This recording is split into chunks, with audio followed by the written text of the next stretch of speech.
Так, все, ми в ефірі. На Ютубі ми в ефірі. Доброго вечора. Сьогодні понеділок, 29 травня. Да? Вже травень. Уявляєте собі? Майже літо. Вже закінчується травень. Да, Всім і майже привіт. літо. Да, але це таке літо, як сьогодні знову були літні обстріли, літні дощі. Так, і тут дуже ж цікаво, тому що за травень в нас було вже 16 обстрілів Києва. Вже 16. 17. Майже. Сьогодні вже 17 зранку. 17 зранку, да? Якщо рахувати. І шахеди були уночі на неділю, з неділі на понеділок крилаті ракети, а сьогодні зранку іскандери полетіли. І скоріше за все, іскандери летіли з Білорусі, тому що немає іншого міста, звідки можна запустити іскандери, щоб вони долетіли до Києва. І тут виникає перше питання, чи не є це натяком таким жирним, що ось ми передали Білорусі тактичну зброю ядерну разом з іскандерами і можемо достати до Києва, якщо що. Ну, я так думаю, що тут є кілька проблем, насправді. Ну, по-перше, те, що могли бути не тільки іскандери, а могли бути ще і С-400. Максимальна відстань, яка ураження, вона може бути не 120 кілометрів, як там говорили, а вона набагато більше. І тому я вважаю, що цей обстріл міг бути все ж таки скоєний з території Брянщини. Я так вважаю. Тому що я не побачив на телеграм-каналі Білоруський Гаюн якихось натяків на запуски ракет за сьогодні з території Білорусі. І загалом я цьому каналу довіряю, тому що вони відстежують інформацію дуже ретельно, і вони є такими незаангажованими, я так вважаю, на відміну, наприклад, там від так званої опозиції Тихановської кампанії. Вони не заангажовані, вони за Білорусь, і тому вони проти Росії, вони суто антиросійські. І вони дуже ретельно відстежують будь-які спроби атак з території країни, тому що для них це принципова річ. Тому я вважаю, що сьогодні ракети могли дійсно прилетіти з боку Білорусі, але вони могли прилетіти над повітряним простором Білорусі з Брянщини. Я вважаю, що так воно і було. Тобто їх могли розташувати десь поблизу трьох сестер, колишніх, де сходяться три кордони, може там на північ, там кілометрів за 30, і запустити їх в сторону Білорусі. І вони вже з повітряного простору Білорусі вони вже могли потрапити до України, до Києва. Тому я вважаю, що поки немає підтвердження, ми не можемо стверджувати на 100%, що це так трапилось. Але те, що вони розмістили, і Лукашенко, бубенфюрер Лукашенко вже про це сказав, що вони вже завезли до країни ядерні боєприпаси, тактичні. Але ми не знаємо. Я думаю, що Росія не дасть їм стратегічні боєприпаси розміщувати, тому що це вкрай небезпечно. А тактичні, може бути. Тактичний боєприпас – це звичайний снаряд наприклад, для піона, для 202 мм, наприклад. І вони можуть бути такими снарядами, можуть бути керовані снаряди, різні. Але все ж таки я вважаю, що це не було приводом для атаки з території Білорусі. Не було. Тому те, що відбувається наразі над Києвом, і те, що трапилося у Дніпрі, і те, що трапилося знову на Хмельниччині, це підтвердження того, що Росія змінила тактику. кардинально змінила тактику. Зверніть увагу, скільки разів на ніч заходять ці атаки. Скільки? Ну, 3, 2, 4 було вже один раз.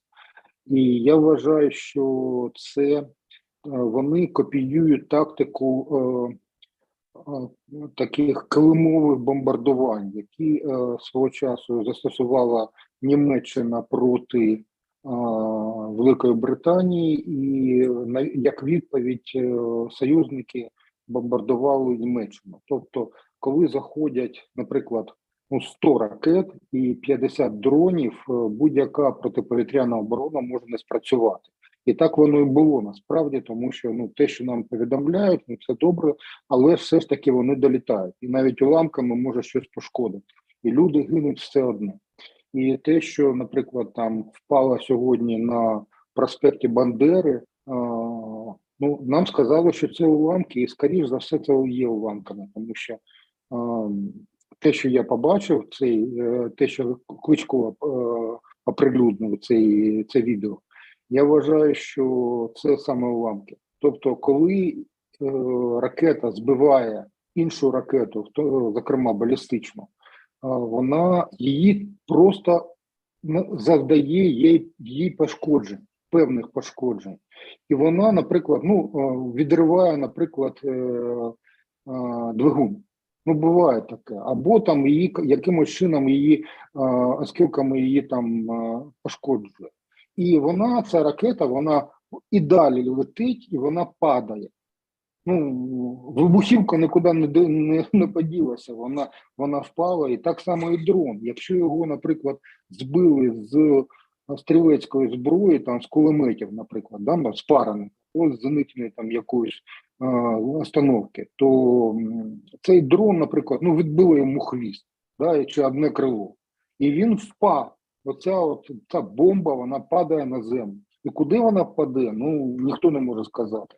Погано, дуже погано те, що ці боєприпаси і ці ракети, вони летять таким чином, що ми не можемо їх перехопити раніше. Щодо балістичних ракет, ми взагалі їх не можемо перехопити будь-де, крім вже підльоту. А якщо говорити про інші варіанти, то це завдання ударів на територію агресора. Я вважаю, що свого часу так і буде. Тобто наші хлопці з'являться в місцях розташування цих ракет і можуть там чимось їм там, якийсь подарунок зробити. Навіть якщо, ви ж розумієте, якщо навіть той самий Мавік влучить, в кабіну Іскандера, то це буде дуже добре. І навіть Мавіком, не знаю скільки там, 2,5 кілограми можна навісти. Але 2,5 кілограми вибухівки, реально, якщо вона влучить в кабіну Іскандера, наприклад, чи С-400, то це дуже добре. Це класно спрацює. Або, наприклад, ракету збити неможливо, але якихось уражень можна завдати.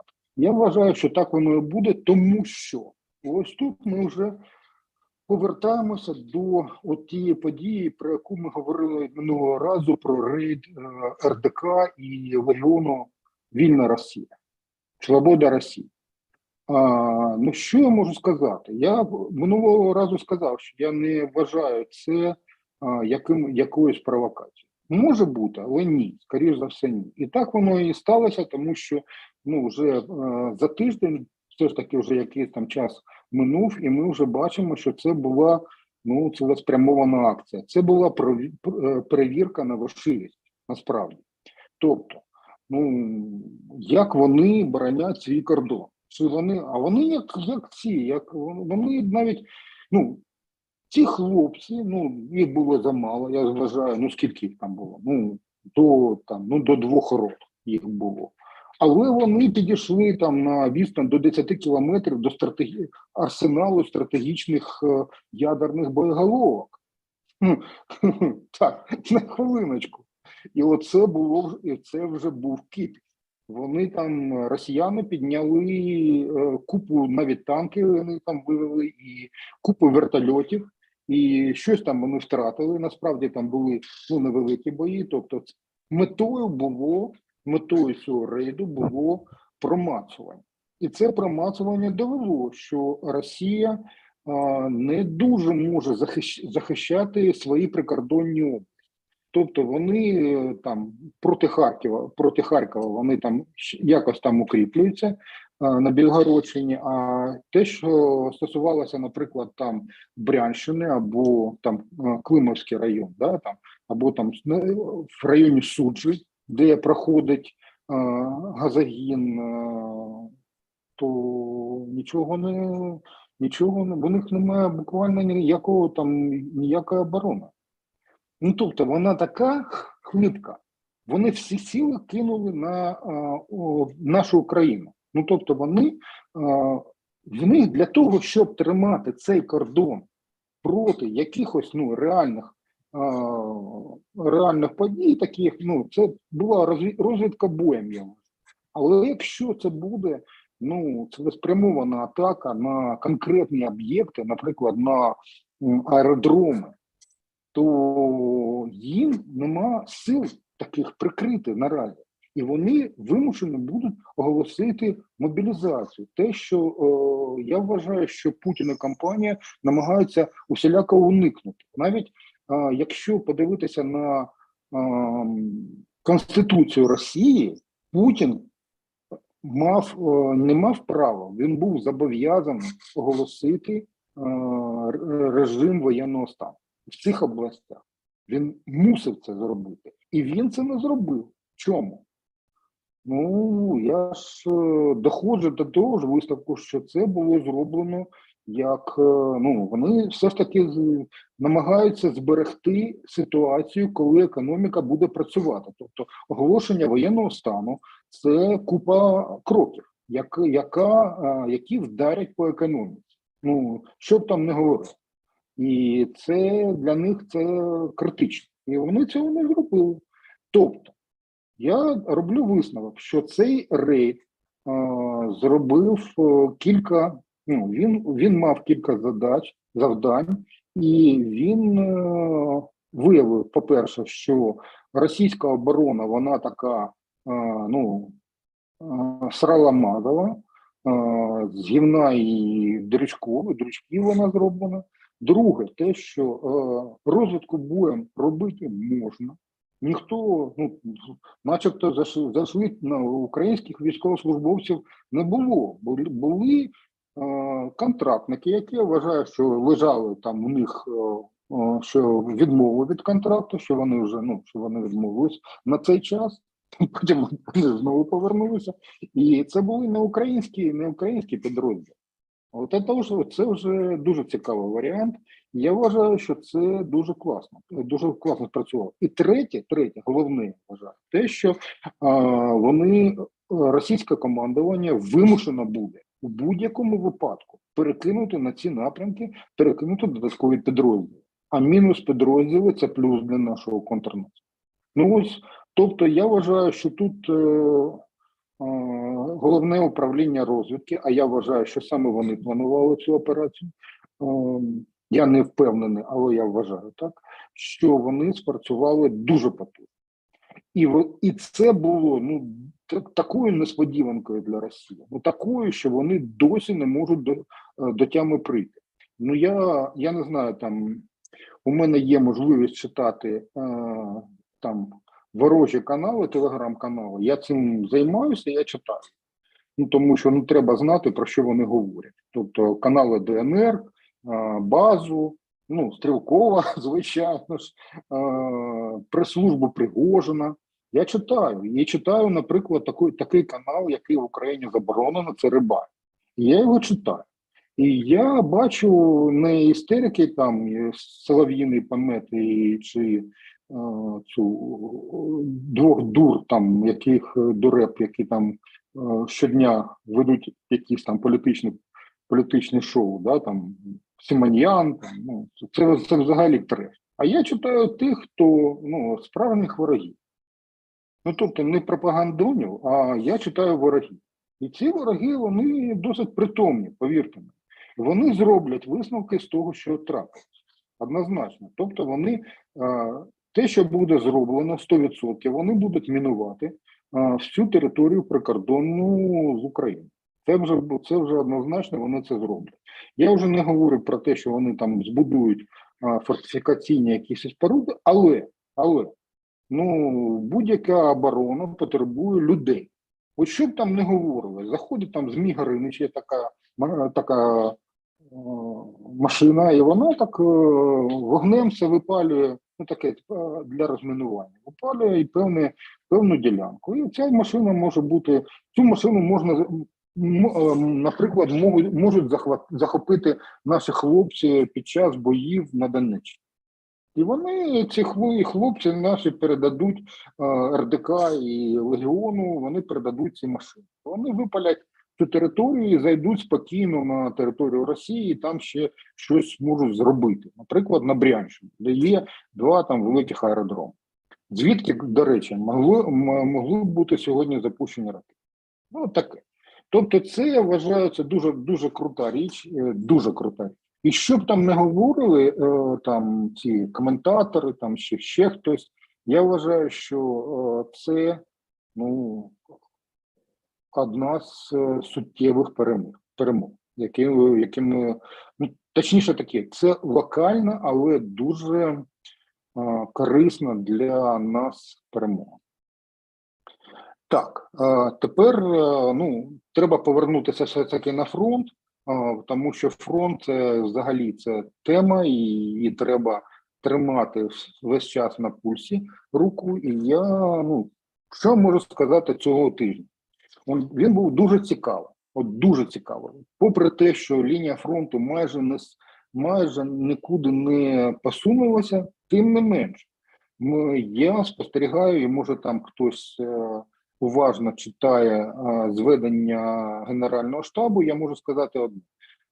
По-перше, відновилися спроби відрізати ту частку Харківщини, яка дотична до Білгородської області. А для цього вони відновили дуже потужні атаки у напрямку не з території Росії, я хочу ще раз наголосити, а через Куп'янський напрямок. Там є така село Масютівка, вони там на околиці лісу, але от там таки заруба йде конкретно, реально конкретно, і вони щодня кілька разів атакують, і там підрозділи цих зеків, там і як штрафбати були за Радянського Союзу, вони атакують штурм, і плюс десантники, і дуже потужні обстріли і підтримка авіації, тобто вони намагаються все ж таки якимось чином нас посунути від цього кордону. Я так вважаю. Тому що те, що відбулося вчора у Шебекіному, це 7 кілометрів від кордону з Україною. Там губернатор області попав під обстріл український. І я вважаю, що цей обстріл був він був справжній. Але куди долетів? Я не вважаю, що цей обстріл був російський, як робили в Донецьку чи в Луганську, колись по своїх стріляли. Ні. В них немає стільки особового складу, щоб тримати це. І тому я вважаю, що це теж промацування певних напрямків. Те, що прилітає до Шебекінова, прилітає. Таке, це війна. І ще одне таке радісне, те, що упродовж цього тижня було кілька таких приємних випадків, наприклад, там на території Криму щось прилетіло, там на Джанкої, ще там в районі Севастополю там ще прилетіло, там поблизу Феодосії щось прилетіло, Ільчинський нафтопереробний завод в Краснодарському краї, ще там в певних місцях і навіть до Твері долетів наш дрон. Про що це свідчить? про те, що все ж таки щось робить. І це ну, дуже дратує російське керівництво, я вважаю, тому що вони не в змозі це все захистити, зворонити. Вони не можуть це зробити, тому що ну велика країна, реально велика. Скільки ну нам говорять, що Сполучені Штати прикривають там 800 гаком патріотів. У них теж багато установок там С-400, але вони не ну коли дрон летить на заввишки там на 40, 30, 20 метрів, то вони це не в змозі його відстежити. А кожного разу піднімати заради одного дрону, піднімати літак дальнього радіолокаційного обстеження вони не можуть. Ну вони просто не встигають це зробити. А тримати його весь час у повітрі, ну теж він потребує певного обслуговування. Тобто це теж проблема. Якщо б ці атаки були такі, як на Україну, вони скоюють, то тоді ну, постійно тими хвилями, тоді вони б тримали цей літак, і тоді вони б зверху його бачили ці дрони. Чому Україні не вистачає хоча б одного такого літака? Ви розумієте? Тому що дрони летять вночі і низько. І їх чути. Але для того, щоб це, ну, треба виставити локатори. І локатори такі, як, наприклад, артилерійські, тобто які реагують на звук. І їх треба багато. У нас їх немає. Тобто вони все ж таки дірки знаходять і прилітають. Ну, теж у нас теж кордон немалий. І вони можуть залетіти з Білорусі теж. Я думаю, що вони залетають саме з Білорусі.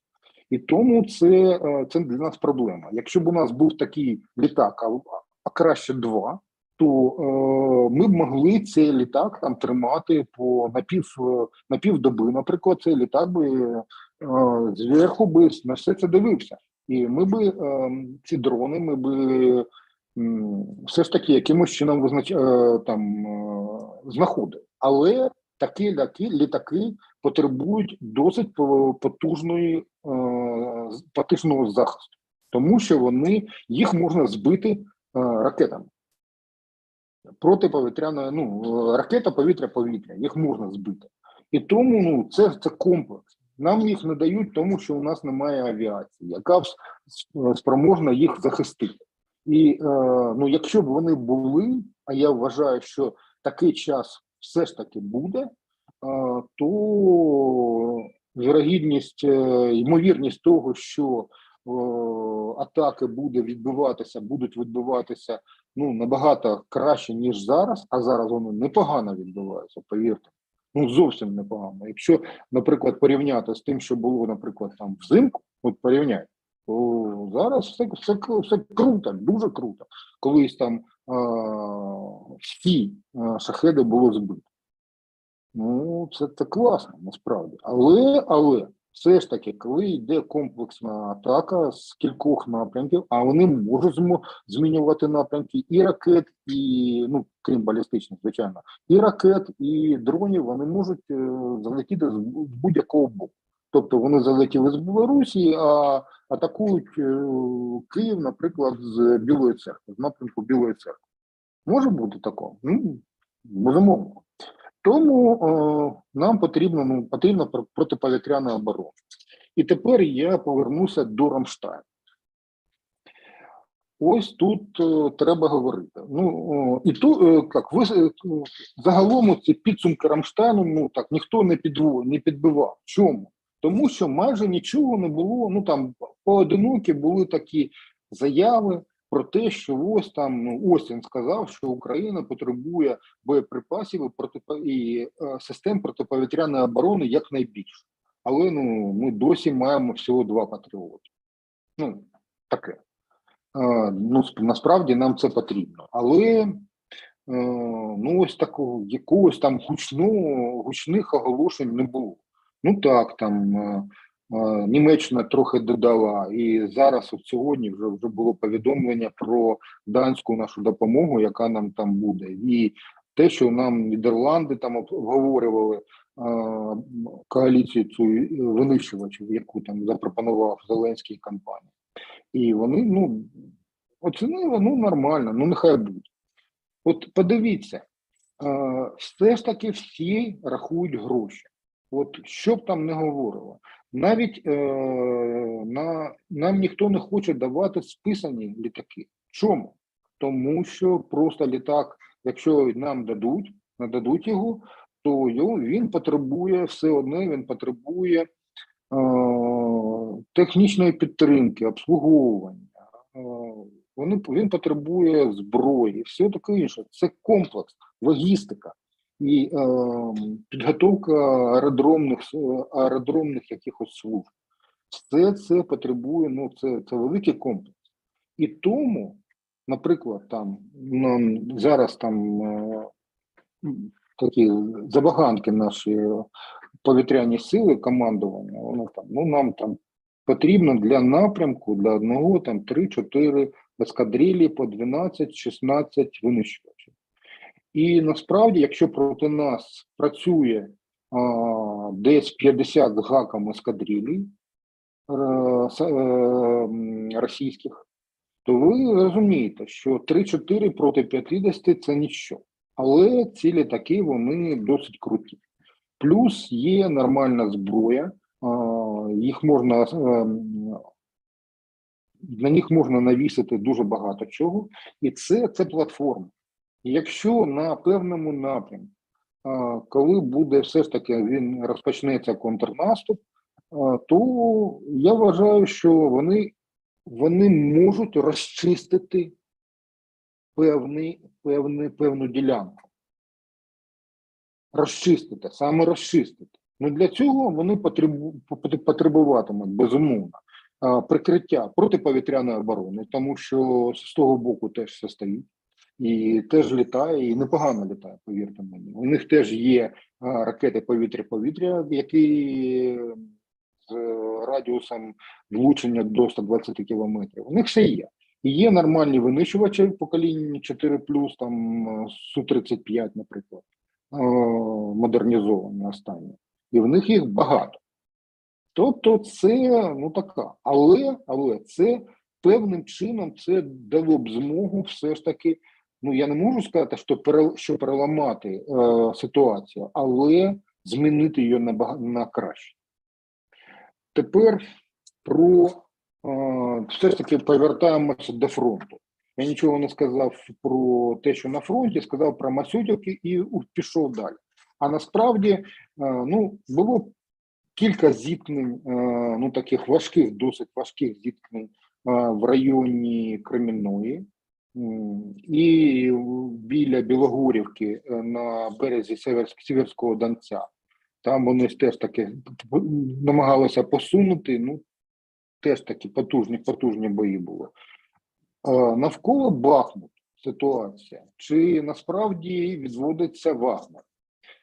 Ну, є кілька підтверджень, що частку вагнерів все ж таки відводить. Але яку частку, я поки не можу сказати. Ну, є така там британська розвідка, це як інститут війни американський, ну, дещо таке, ну такі оцінювання за відкритими джерелами. Ну, можна подивитися, але висновки кожен робить власне. Я зробив свій висновок, що поки ані вони, ані хтось ще інший не може сказати, чи відведено вагнерів, чи ні. Ну так, в Луганську, в Алчевську і ще в кількох містах їм виділені певні приміщення, там в лікарнях, в школах, і ще там в певних приміщеннях, щоб туди не прилетіло, тому що це буде обстрілом цивільних об'єктів. Але ж все ж таки, я вважаю, що є певні реалії, на які ми можемо дивитися. Я вважаю, що все ж таки вони їх відводять. Тому що інтенсивність боїв на цьому напрямку суттєво знизилася. А ті підрозділи, які атакують Іванівське, це з півдня, вони все ж таки складаються з десантників. А в самому Бахмуті, от це те, що наші там тримають там 3 дома, 3, я не знаю, там чи 2, ну, принаймні АЗС на в'їзді, я не бачив з їхніх відео, я не бачив. Тобто про повне захоплення Бахмута говорити не можу. Поки ви там наші хлопці тримають там певні місця. Те, що стосується на північ від Бахмута, там є теж такий небезпечний напрямок, це напрямок на Слов'янськ. Траса, яка там назвав колись Москва-Ростов, а потім Харків-Довжанський, М-03. Так ось уздовж цієї траси було кілька досить потужних атак, але в Оріхово-Василівці відбили нормально. Також було кілька атак за участі, до речі, Вагнера у Хромовому. Це північна частина фактично Бахмута. Тобто, така от ситуація. Але інтенсивність на цій ділянці, інтенсивність боїв все ж таки вона зменшилася. І це дає певні, я маю можливість все ж таки зробити певні висновки. Вони виснажилися. Реально вони виснажилися, і відведення найманців Вагнера це свідчить саме про це. Тобто вони вже не можуть, не можуть спромогтися навіть дійти до Часового Яру. А це 7 кілометрів від Бахмута. Ось така от ситуація. І вони так і не змогли перерізати остаточно єдину магістраль, єдину автодорогу, яка з'єднує Бахмут з Великою Землею. Тобто немає у них можливості. Така ж сама ситуація приблизно є біля Авдіївки. Авдіївку вони теж намагалися взяти у кільце, але це не спромоглися, тому що з півночі їм там вдарили кілька разів, було кілька контратак. І те, що з заходу, це в напрямку з Донецька, з-під Донецька, Водяне, Сіверне і Первомайське. Вони там намагалися зайти з того боку і теж не вдалося. Але вони там нам трохи підісрали. Вважаю так, таке жорстке слово, але воно таке і є. Вони розчавили в дамбу водосховища Карлівського, якою це частка траси на Дніпро, якою постачалися реально нам боєприпаси і все інше. Тому зараз це не дуже велика проблема, але проблема з логістикою все ж таки виникла в цьому регіоні. І наостанок, що можна сказати про те, не вдалося їм просунутися ні в Северному, ні в Первомайському, нічого не спромоглися вони це. Як принаймні і у Мар'їнці. В Мар'їнці там щодня хлопці, от я спілкувався вчора, позавчора, вони сказали, в день десь від 12 до 25 атак на день. Ви розумієте, там тієї Мар'їнки вже немає. Її вже вщент зруйновано. Там навіть немає такого, як в Бахмуті. Там взагалі будинків немає. Немає їх взагалі. Тобто є там певні якісь зуби стирчать, але і в цій ситуації, в місті, якого вже не існує, наші хлопці тримають уже понад півроку ці позиції і все. Вони дійшли, орки дійшли до середини Мар'їнки і все. На цьому все закінчилося. Чому? Тому що хлопці реальні герої. Герої. І вони збудували нормальну оборону, на відміну від Бахмута. До речі, в виданні Wall Street Journal минулого тижня вийшла дуже неприємна для України стаття. Дуже. На підставі свідчень кількох десятків різних військовослужбовців було зроблено висновок, що українське командування не готувалося до оборони Бахмута. Тобто там затикали дірки. Затикали їх ким? Затикали тим, хто не може. Ну, я розумію, що економили сили для контрнаступу, але кидати людей за 2-3 дні після мобілізації, кидати їх на передову, ну це не дуже хороша ідея. Чому? Тому що проти них воюють досвідчені вояки. Досвідчені, вагнери це досвідчені, принаймні середній і вища офіцерська ланка вагнерів це досвідчені вояки. І саме тому були оці проблеми. Це реальні проблеми. І коли наші хлопці просто кидали все і біжали, тому що вони не їх треба підготовка. І навіть ті, хто пройшов там вишкіл певний за кордоном, вони теж поки не пройдуть першу обкатку, то вони теж не на 100% боєздатні підрозділи. Тобто люди, вони бояться, ну реально. І ось через це ми втратили, я вважаю, що ми втратили Бахмут. От саме через це. Дуже неприємна стаття. Так, що ще? Давайте ми ще повернемося до Дніпра. Я вважаю, що це була така, це був потужний удар, дуже потужний удар по шпиталю Мечникова. Чому так? Тому що вони поцілили саме по шпиталю, де лікуються українські поранені військовослужбовці. Для чого? Тому що все ж таки наші лікарі, вони хлопців ставлять на ногу. І там багато військовослужбовців. І вони влучили саме туди. І те, що загинуло всього 4 людини, з них троє лікарів, я вважаю, що це боженька відвів, от чесно. Тому що наслідки могли бути дуже, дуже поганими. Але це вкотре довело, що у цих орків немає запобіжників жодних. Тобто вони будуть стріляти туди, куди вони вважають за можливе. Де вони вважають, вони будуть стріляти. І що б там не говорили зараз про те, що війна закінчиться, коли ми вийдемо на кордони з Росією, подивіться в очі людей, до яких прилітають оці ракети. Принаймні, наприклад, до Дніпра. Подивіться. І нічого ж не зміниться. У них є ракети. До речі, звідки в них ті ракети? Це теж тема. Це наступна тема. Це тема санкцій.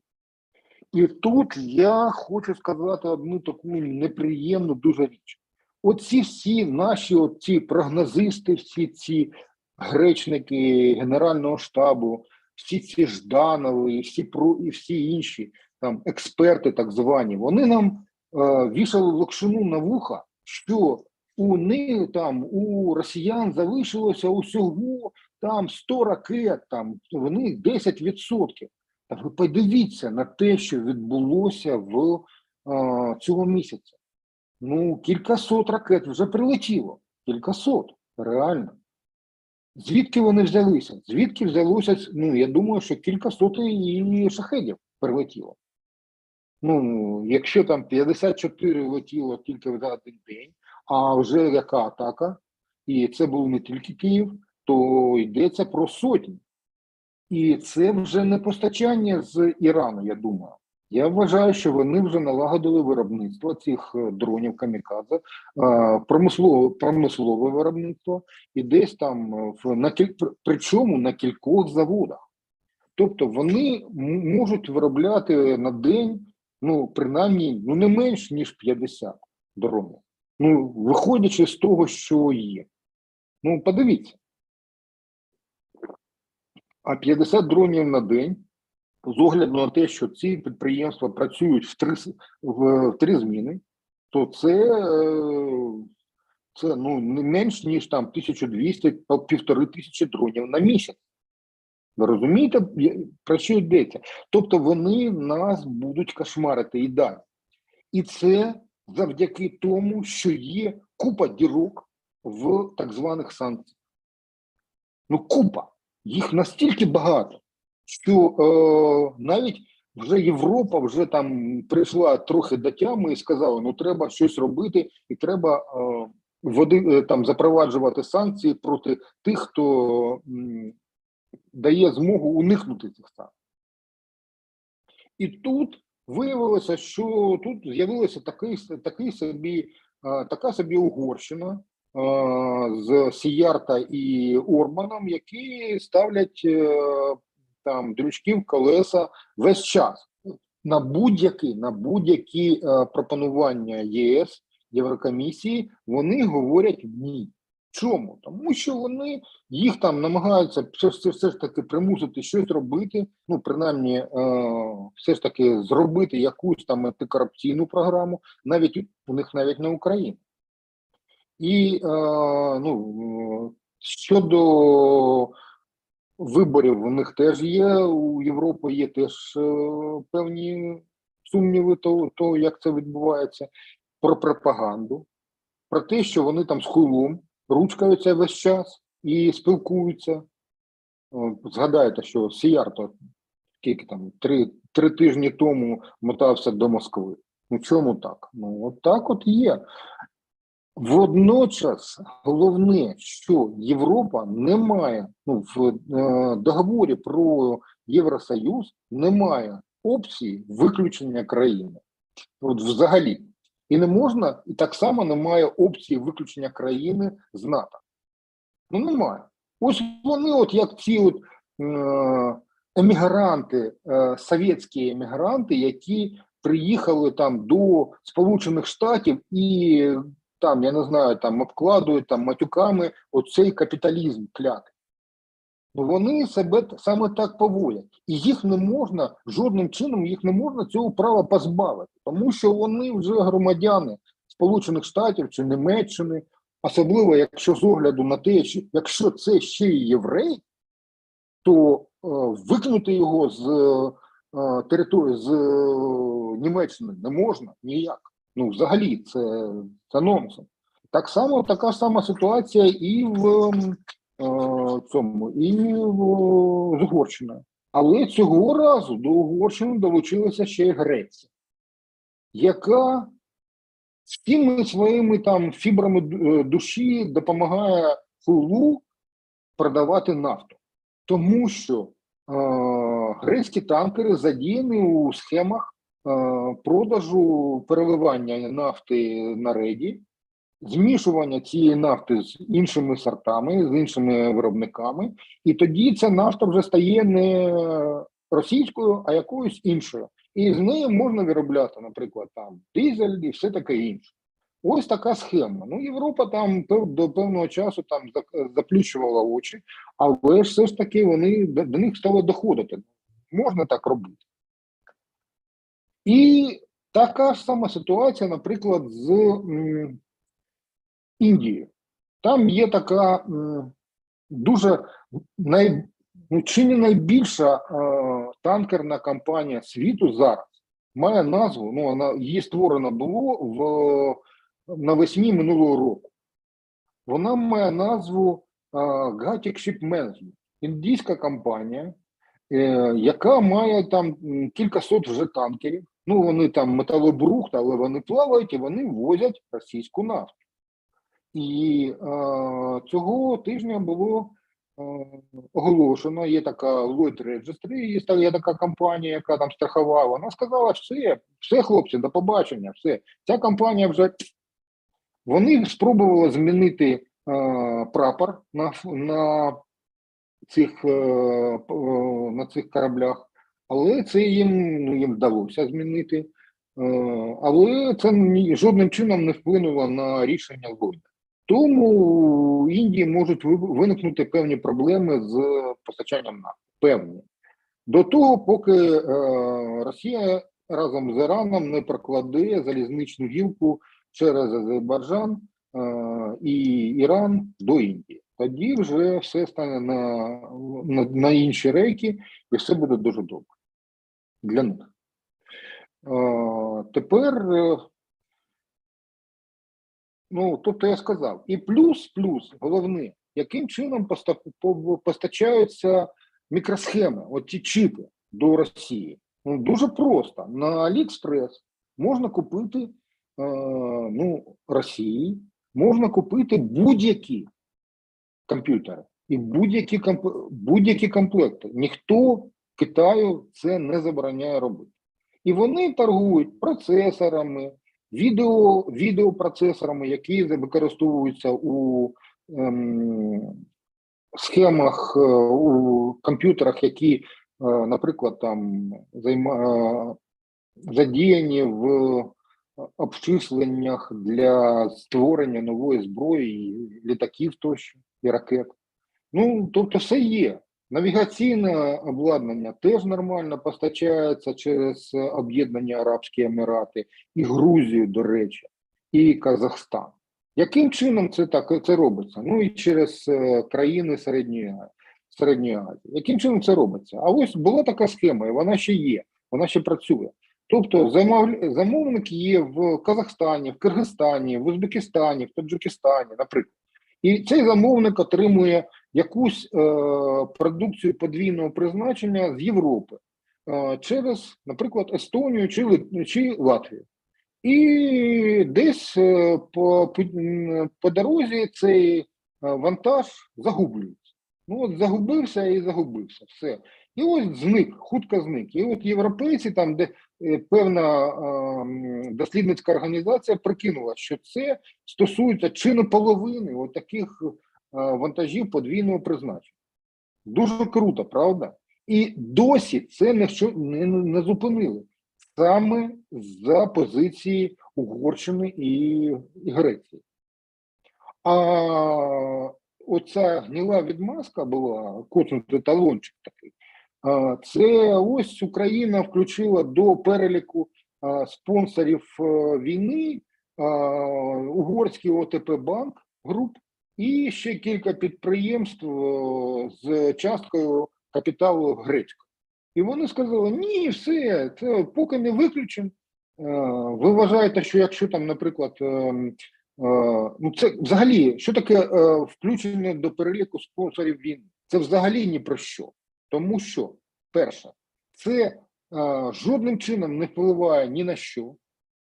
Це суто внутрішній український документ, який там, ну, комусь показують, але це не ухвалено на рівні навіть там, я не знаю, ОБСЄ. Розумієте, така ситуація? І ось є така відмазка. Тому, якщо буде виключено, вони знайдуть ще якусь відмазку. Там будуть там про те, що прапори угорські зняли з шкіл на Закарпатті, наприклад, скажуть. Чи ще щось скажуть. Ну, щось знайдуть обов'язково. І головне у них, вони вимагають, щоб їм повернули їхні гроші з Євросоюз, повернув їхні гроші. Які у них, він тримає їх за бейці і кричить, що робіть хоч щось, ну, щоб це було схоже на Європу. Але Орбан і компанія, вони себе поводять як, ну, вони розуміють, що у них зараз за ними сила. І тому неможливість ухвалення рішень не консенсусом, тобто одноголосно, вони цим користуються і Росія користується.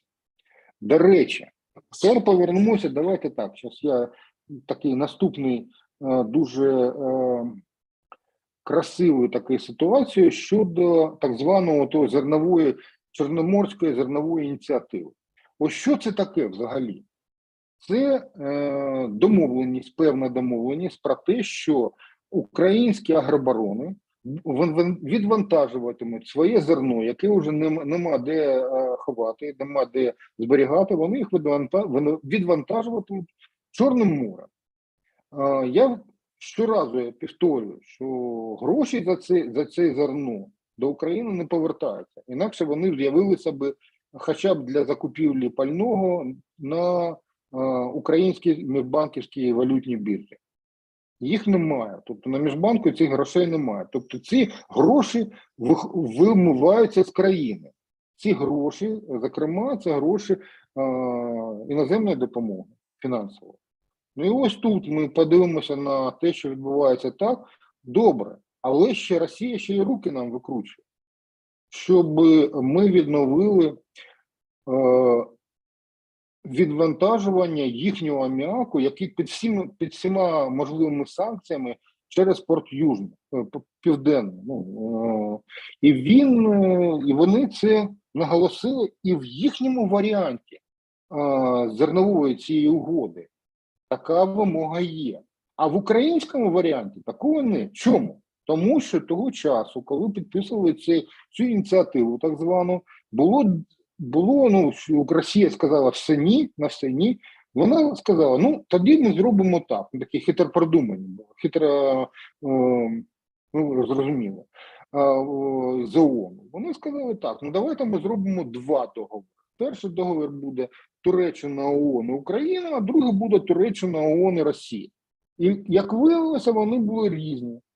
І зараз у Росії записано одне, а в Україні записано інше. І українські чиновники стверджують, що все у нас гаразд, і ми ніяких там послаблень Росії ми не дали. Ну ми ж не бачили цього договору з Росією, ООН і Туреччиною. Розумієте, яка ситуація? А в ній 100% записано, що Україна, що Європа має розблокувати доступ Россельхозбанка до системи платежів SWIFT, що Україна мусить відновити транспортування аміаку російського підсанкційного, який належить там всі ці підприємства олігархам російським, які теж під санкціями. Вона має відновити це через порт Південний, інакше ми не пустимо туди балкери для відвантаження зерна. І вони не пускають, тому що у них так написано. А в нашому варіанті такого немає.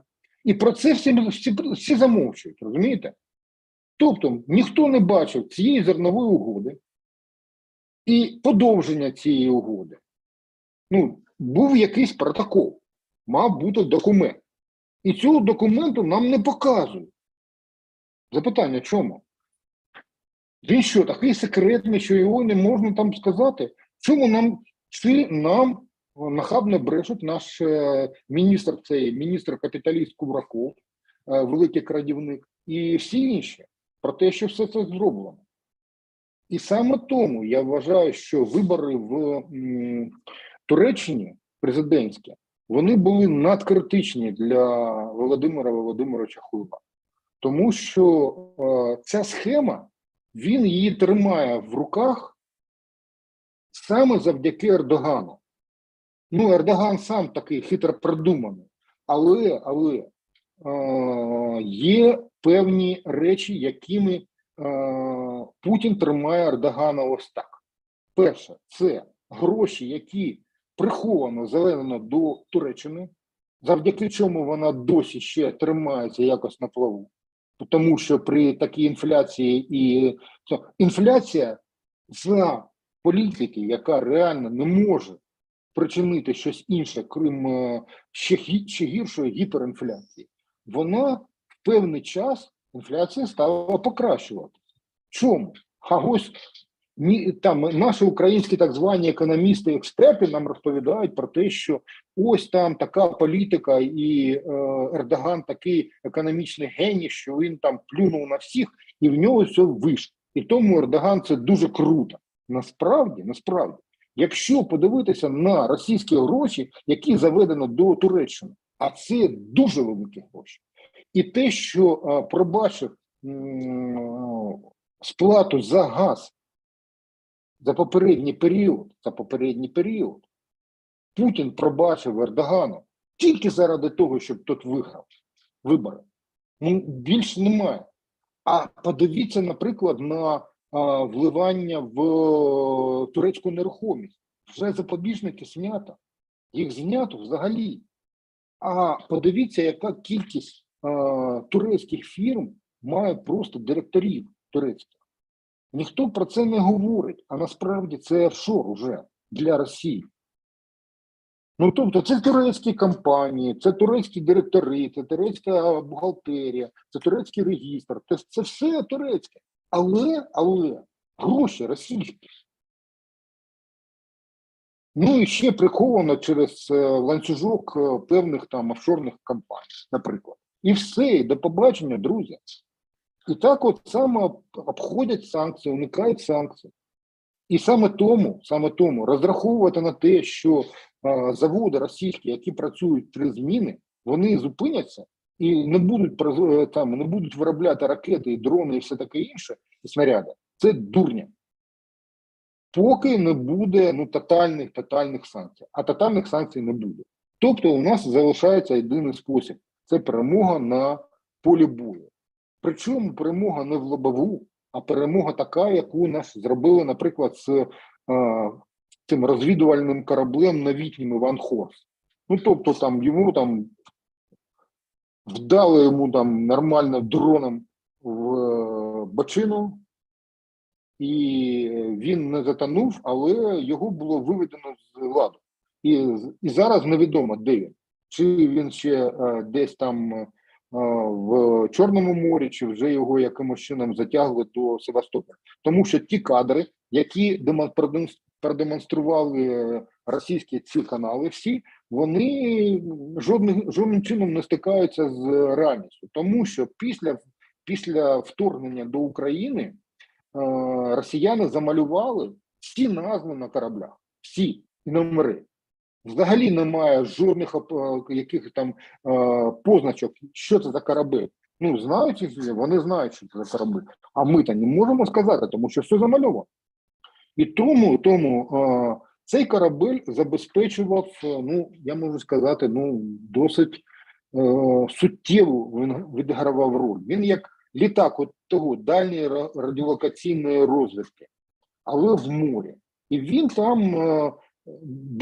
там був розташований для того, щоб стежити за рухом, до речі, суден, оцим зерновим коридором, і за тим, що відбувається на узбережжі. Ну і взагалі, щоб прикривати засобами РЕБ, прикривати напрямок на Крим.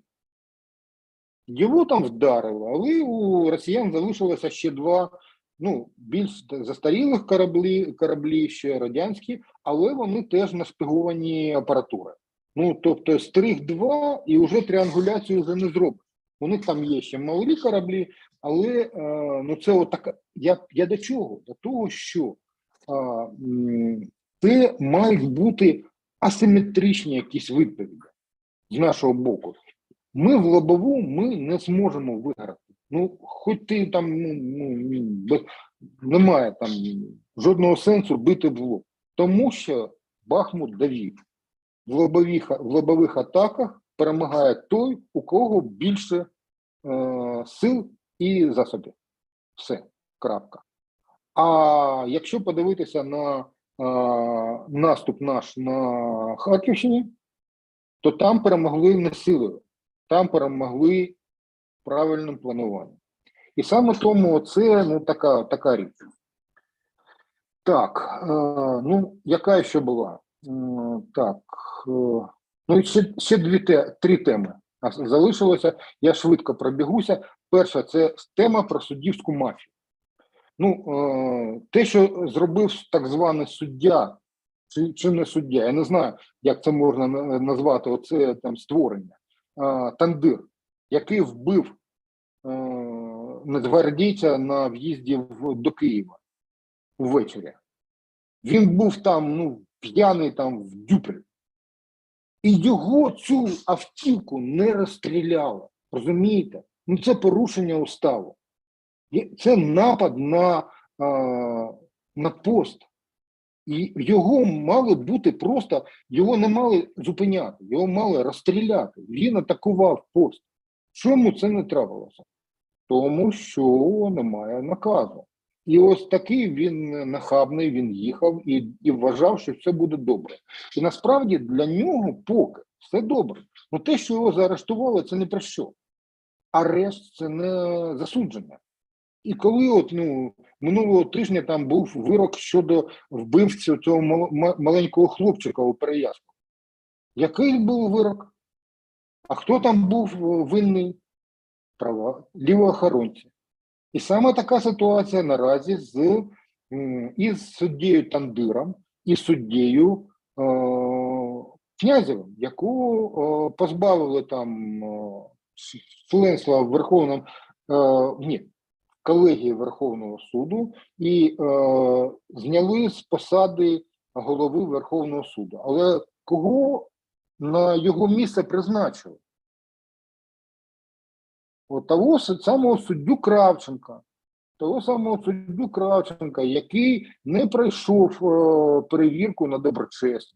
І якщо подивитися, хто обирав цього Кравченка, так серед тих суддів, так званих суддів, які його обирали головою Верховного суду, були ті, хто 100% брав хабаря через Князєва. 100%. Тобто, ця система, вона не може бути. І цим людям іменем України дано право щось робити. Ну як так? Ну тобто про якусь там верховенство права говорити не можна. Тому що навіть, якщо там про інвестиції, тому що хтось, якщо прийде до України, він має захистити власність свою. Ну і де ті няні, там, Зеленські і все таке інше. Ну подивіться, друзі, подивіться правді в очі. І все вам стане зрозуміло. Тому що судова система я вважаю, що вона головна. Вона головніша за Конституцію, тому що вона має забезпечувати верховенство права. Не законів, а верховенство права. Право на життя, право на здоров'я, на освіту, право на будь-яке право людське, яке вбудовано для людини, має забезпечувати судова система. А у нас вона перетворилася на просто посадами, суддівськими посадами торгують. І всі це знають. І нічого з цим ніхто не робить, тому що ви пам'ятаєте такого суддю Вовка? Так ось він досі на своєму місці. Ось така ситуація, завдяки таким Князєвим. А є такий, чому так відбувається? Тому що всі призначення йдуть через Офіс Президента. І там є певні люди, які за цим слідкують, тому що без їхнього схвалення нічого не буде. І саме тому на чолі Верховного суду з'явився ось такий ще один так званий суддя, який за керування якого нічого не буде. Тобто, і це розуміють наші партнери, повірте мені. Дуже добре розуміють. Так, про це, суддівська мафія, так. Нові тарифи на електроенергію. НКРЕКП – це так звана національна комісія, знову ж, національна комісія, яка з питань енергетики та комунальних послуг сказала, що товариш Ахметов дуже мало заробляє, тому що тарифи, які є, вони не забезпечують собівартості, навіть покриття собівартості. Я ставлю питання. А як бути з тими РАП-тарифами, які було запроваджено 3 роки тому? Вони були розраховані саме на відновлення. Щось хоча б було зроблено з цих грошей? Ні, їх тупо поклали до кишені. Далі. Схема, яку оприлюднила видання «Дзеркало тижня» щодо купівлі за 1 копійку електроенергії компанією ДТЕК Ахметова. А якщо подивитися на те, хто там сидить у Офісі Президента, там Шурма, там є такий, колишній менеджер Ахметова, чи, наприклад, керівник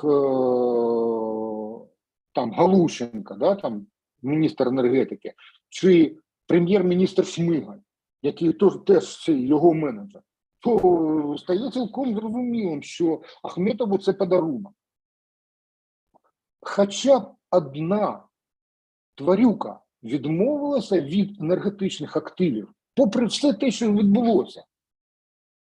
Хоча б один власник енергетичних активів відмовився від цих активів, продав чи їх, чи ні. От подивіться, от таке просте запитання.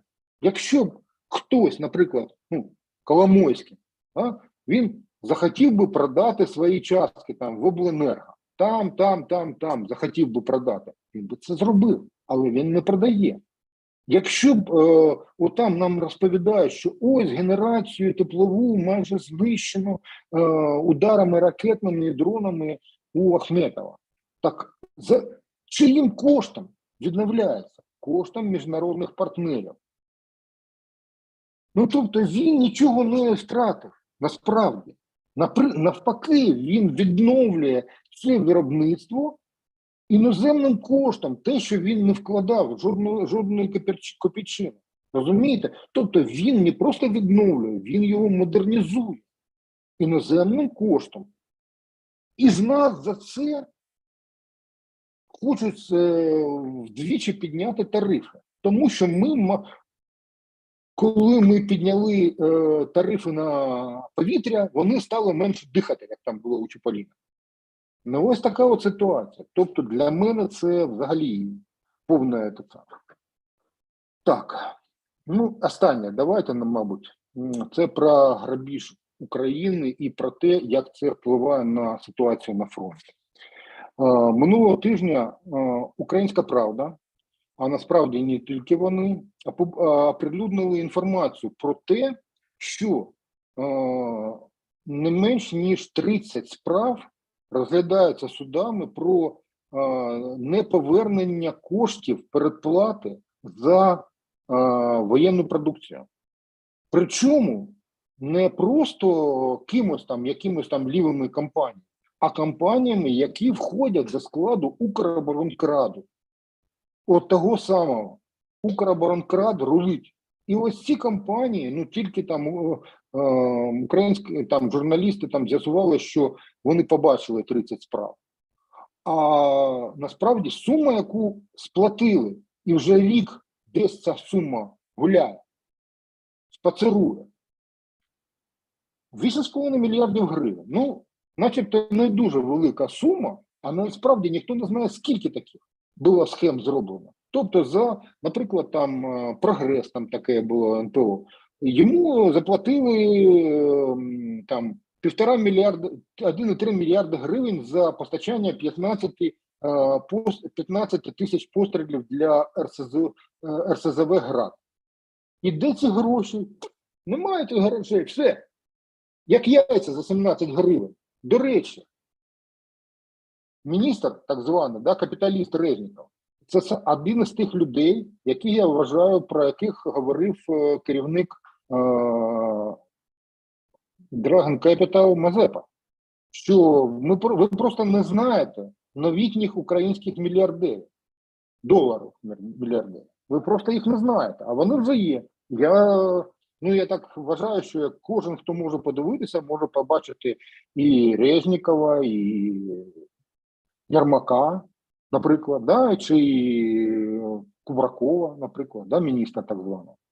Тому що та схема, яка без Кубракова не можна було реалізувати з Синіченком, так званим, пам'ятаєте такого колишнього голову фонду держмайна, там без Кубракова не було, а велике середівництво на дорогах, де не менш ніж 50% було закатано в грошей додатково. Тобто, і ці гроші зараз, кожна копійчина, яку нам дають, рахуйте, що кожну половину цих грошей їх розкрадають. Може не половину зараз, може менше, але крадівництво йде таке, що аж гай гудить. Таке. Майже все, да? Давайте так. Я не хочу нічого такого поганого говорити. Нас було, давайте пройдемося по всім, да? Це, думаю, що це буде таке, щоб нагадати. Ну, по-перше, ракетні обстріли, ситуація на фронті. Це головне ж не сказав. Саме головне. Це те, що позавчора сказав, написав у себе генерал Залужний, якого там шукали, ніяк не могли знайти. Ну, там же росіяни нам вже розповідали про те, що його там тричі вбили, там, чи тричі йому в голову якась там ракета влучила, чи ще щось. Він сказав, вже час повертати своє. Тобто підготовка до контрнаступу вже майже завершена. І саме це, от, якщо подивитися на ситуацію з проривом, оцим рейдом РДК і Легіону Свобода Росії, от якщо на це подивитися, то щось таке відбувається. І я вважаю, що ракетні атаки були скоєні саме тому, що вони намагаються якимось чином все ж таки відтягнути початок і зрозуміти, куди йде постачання. Тобто вони щось бачать. Безумовно, у них є всюди очі. Але для того, щоб скласти картинку, я вважаю, що це дуже складна задача, справді. Вони не бачать. І те, що не було Залужного, це дуже добре. Тому що чиновники, там, Данилов, там, компанія, вони нічого не говорили, тому що вони нічого не знають, що відбувається. А Залужний шептали, щось роблять. От вони там в захисті там сидять і щось роблять. І дай Боже, щоб це те, що вони роблять, що вже час повертати своє. Друзі, це для мене було, таким, чесно скажу, що для мене це от для душі було. От прям в душу впало. Час повертати своє. Тобто людина може так сказати, коли вона має певну впевненість в якихось своїх власних діях. І це надихає. Давайте так на підйомі завершимо, тому що після оцих обстрілів спати дуже хочеться. Всім хочеться спати. Тим не менше.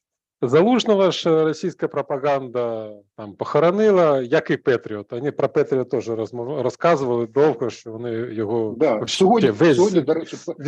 А сьогодні Петріот працював, і я бачив, як він працює, дуже... я Круто. Часто бачу, як вони працюють, і працюють красиво. Тому будемо... Єдине, що треба...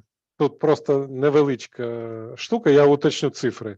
За весь час війни збито та знищено 1020 шахедів. У січні-квітні 2023 року 271, а у травні 317. Тобто 317 шахедів було знищено тільки в травні цього року. Це цифри, які... Це свідчить про те, що вони налагодили виробництво. Так, це відома штука. В них 2 заводи, які працюють. Третій, мабуть, Білорусь вже є. Так, вони є і працюють. І тут питання в тому, як ми можемо збивати самі пускові установки шахедів, і чи буде в нас змога і такі ракети, які зможуть... Ми ж постійно перебуваємо в ситуації, коли ми приймаємо, і тут вже якось розрулюємо. А треба переходити до того, щоб збивати там. Бити їх на тій території. На цій території. І ми будемо чекати того моменту, коли над Саратовом дуже красиво Ту-95 буде розвалюватися на куски і падати. Тому що вони завжди літять через Саратов, тому що в Енгельсі піднімаються ще 2 літаки, завжди. Тобто вони шалені літять, а потім у Саратові к ним присоединяються ще літаки. Зараз вони не там. Зараз їх перебазували з Енгельса, Енгельс-2, їх перебазували Правильно, вони в Олене знаходяться, в Мурманській області, на Кольському полуострові. І от вони оттуда летять, а з Енгельса там супроводження піднімається, там ще є літаки. Але ж відомий маршрут, просто треба дочекатись, коли буде гарячі обломки цього Ту-95 падати на Саратов. Або на Енгельс, або на Волжський, або на Волгоград. Неважливо, куди. Краще. Ну, над Москвою Краще вони на не Москву. літають. Вони не літають над Москвою, з Москвою треба буде працювати самим. Так що тут Ну, тому подивимося, що будемо. буде. Ну, все ж таки, да, все ж таки, те, що сказав Залужний, ну це надихає. Я вважаю, що може щось буде. Причому я вважаю, що це буде не зараз, а десь може у середині червня. Я так вважаю. Тому що можна говорити будь-що і тримати ось всю цю ноту, тримати в напрямку. Їх зараз, у них там дике напруження, вони чекають на наступ. І оце очікування їх виснажує. От весь час виснажує. Ну от подивіться, якщо ти кожного дня очікуєш на наступ, у тебе починає вже їхати, там дах починає їхати, так? А тут говорять, один раз наступ, то другий раз наступ.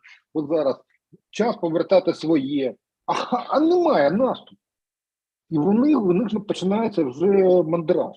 Я вважаю, що ці удари ракетні, вони були саме з цього приводу. Ну, я так вважаю. Може, я не правий. Ну, чого не можу сказати. Ну, Таке. що ж, на цьому будемо закінчувати. На Староконстантинівці, тим не менш, воно долетіло вчора, ну, це таке. Це так. І на 5 літаків в нас вже менше. Так що будемо чекати нових літаків вже в F-16 замість тих, які вони знищили.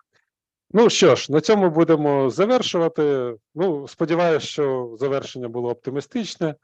Тому всім спасибі, хто нас дивився, хто не підписався, обов'язково підписуйтесь. І ми наступного тижня знову будемо зустрічатись в ефірі. Тут нас питають, а можете итоги подводить не один раз в неделю, а чаще? Лучше каждый день по 5 минут. Ну, можем, но это будет уже совсем другая история. І на цьому ми будемо закінчувати. Я скажу чому. Тому що я не Жданов, я не всі ці арестовичі, я не можу, я не коментатор. Розумієте, хлопці, дівчатка?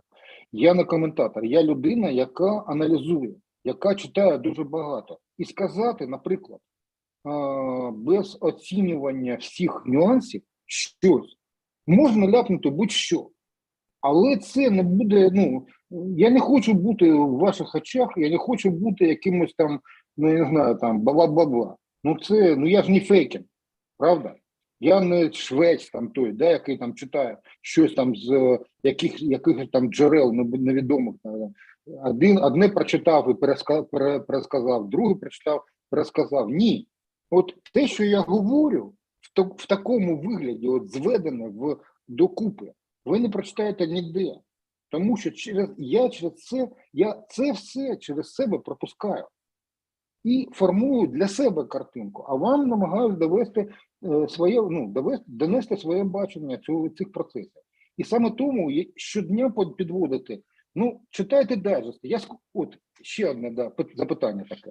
Якщо ви хочете мати 5-хвилинний огляд щодня, ну, наприклад, протягом наступного дня, мені потрібно десь $1000 в місяць для того, щоб мені допомагали люди викладувати дайджести щодня. Тому що це дуже велика робота. І якщо у вас там знайдеться якісь там певні гроші, ну це потрібно робити, тому що якщо я залучую людей, то мені потрібно їм платити хоча б там по $500 на місяць, а це важка робота, це не журналісти. Їм потрібно платити якісь гроші. Якщо ці гроші будуть, то ви будете читати оці випуски щодня. І у вас буде все добре. Українською, російською, все це було, розумієте, поки не почалася оця війна. Тому що подій і тем дуже багато щодня. Ну, в день десь, щодня десь до 20 тем буває. І всі ці теми треба, хоча б якось там оцінити для себе спочатку. Звести все докупи і оцінити, що відбувається з огляду на те, що відбулося вже, і що може відбутися надалі. Оце це час. І якщо буде якесь там певне фінансування, то ви зможете читати такі дайджести щодня. І може навіть і когось там залучити, щоб читав їх. Ну, може там буде подкаст якийсь може зробити. Але для цього потрібні просто гроші. Їх немає. Просто тупо немає. Тому що власні гроші я витрачаю на певні речі для фронту, а інших грошей в мене просто тупо немає. Все. Тому така ситуація. Дивіться, хлопці, дівчатка. Якщо вам треба таку інформацію, ну, спонсоруйте проєкт. Я ж вам не скрипин якийсь. Ну, і за інформацію треба платити. Це відомий факт. Це таку тому- інформацію, я вважаю, що Тому в описі є посилання, як допомогти проєктам Вадима. Так що не соромимося, допомагаємо. І ще раз підписуйтесь, ставте лайки, дизлайки, коментарі. Все, що вам подобається, не подобається, можна писати. Головне, не залишайтесь байдужими, а якось включайтесь у процес. Все, на сьогодні все. Закінчимо. Всім дякуємо і до побачення, і до зустрічі наступного тижня. героям слава. Слава Україні!